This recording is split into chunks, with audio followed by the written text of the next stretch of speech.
آپ نے 10ویں تاریخ کو ایک تقریر فرمائی اور ایسا لگتا ہے کہ آپ نے 23 سالہ دور نبوت میں جو سبق سکھلایا تھا اس کو مختصر الفاظ میں آپ نے ذکر فرما دیا۔ اس کے اندر آپ نے فرمایا وَالْأَمَانَةُ مُؤَدَّى، میری امت کے اندر اور کوئی شخص کسی دوسرے کا حق لے لے، نہیں نہیں نہیں، امانت جس کی ہے اسے ادا ہی کی جائے گی، چاہے امانت کسی کی ہو، چاہے مسلمان کی امانت ہو، چاہے ہندو کا حق ہو، چاہے یہودی کا حق ہو، چاہے عیسائی کا حق ہو، چاہے کسی دھرم کے نہ ماننے والے کا حق ہو، حق لیا نہیں جا سکتا۔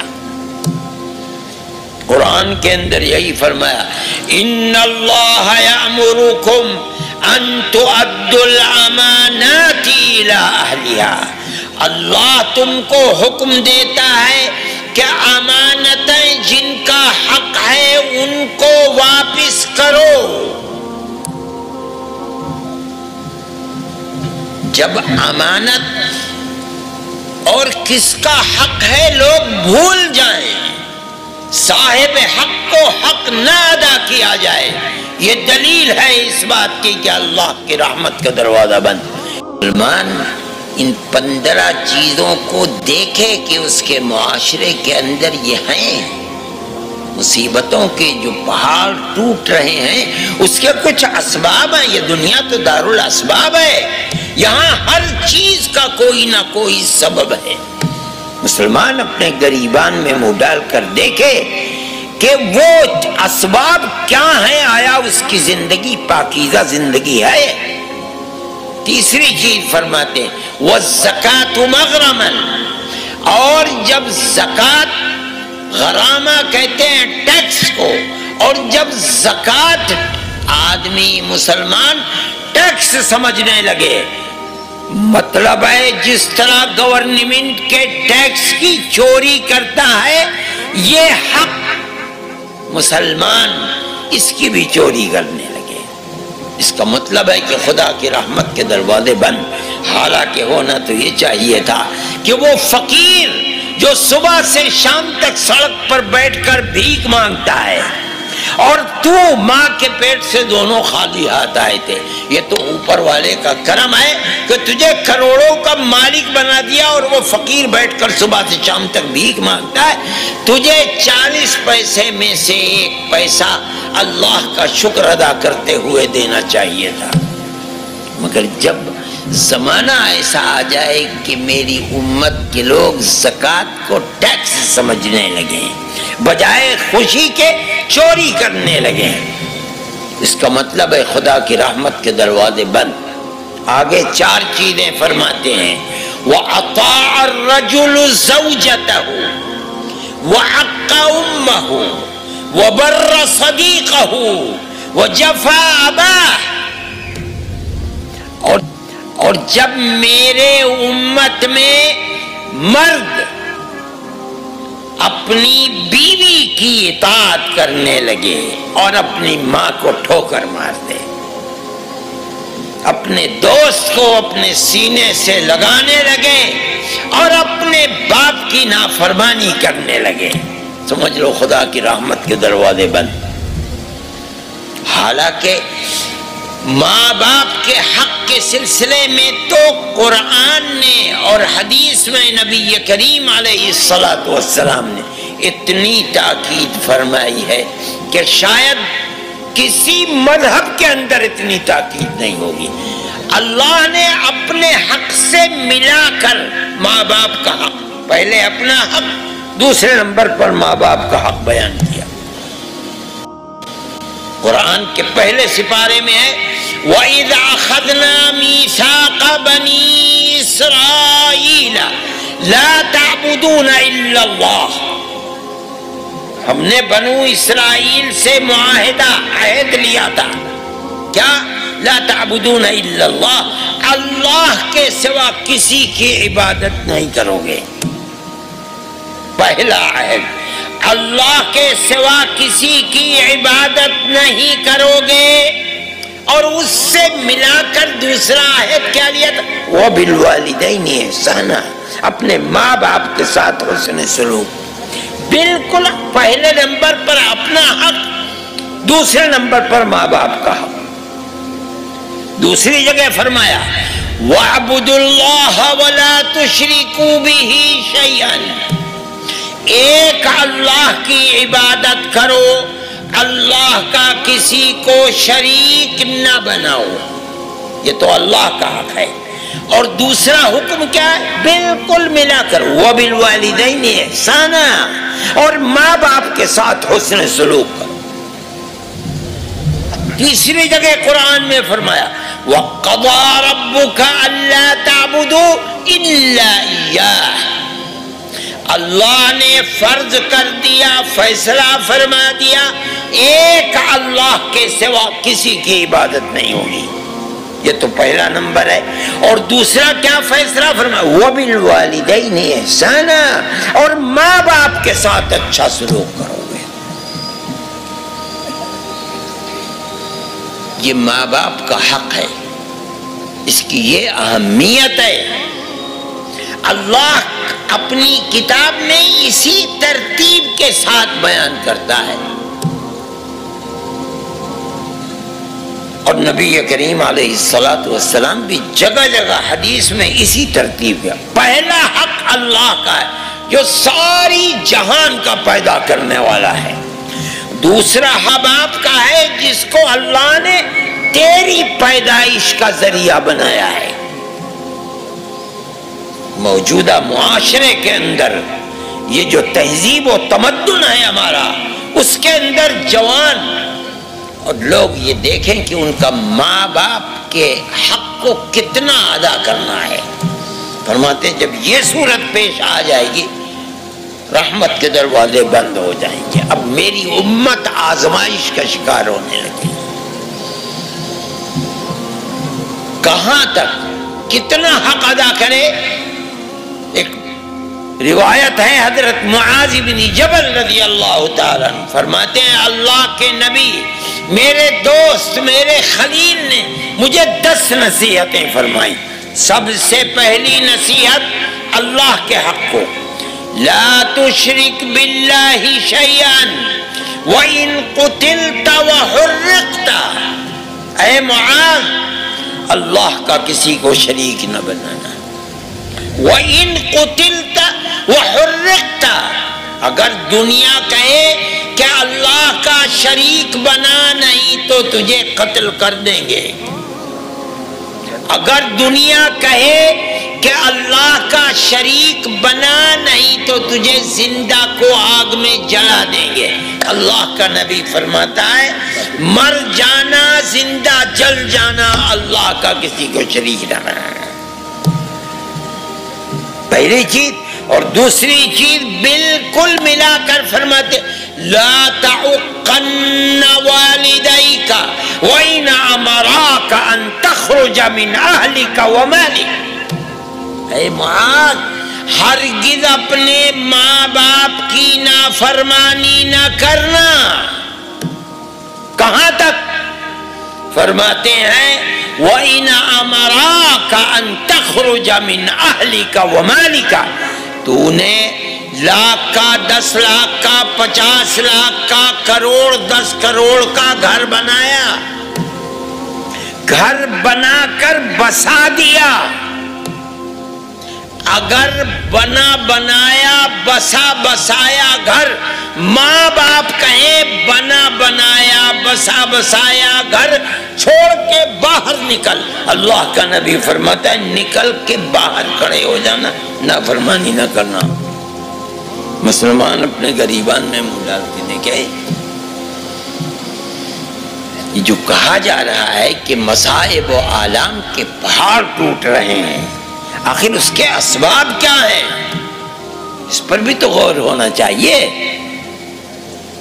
نبی کریم علیہ السلام کے پاس ایک شخص آیا اور کہا کہ میری ماں بوڑھی ہے، بعض روایات میں میرا باپ بوڑھا ہے، اور یا رسول اللہ جو کچھ میری ماں میری خدمت میرے بچپن میں کرتی تھی آج وہ اتنی اپاہج ہے کہ میں وہی خدمت اس کی کر رہا ہوں، یعنی کھلانا پلانا پیشاب پاخانہ نہلانا دھلانا سب میں کرتا ہوں۔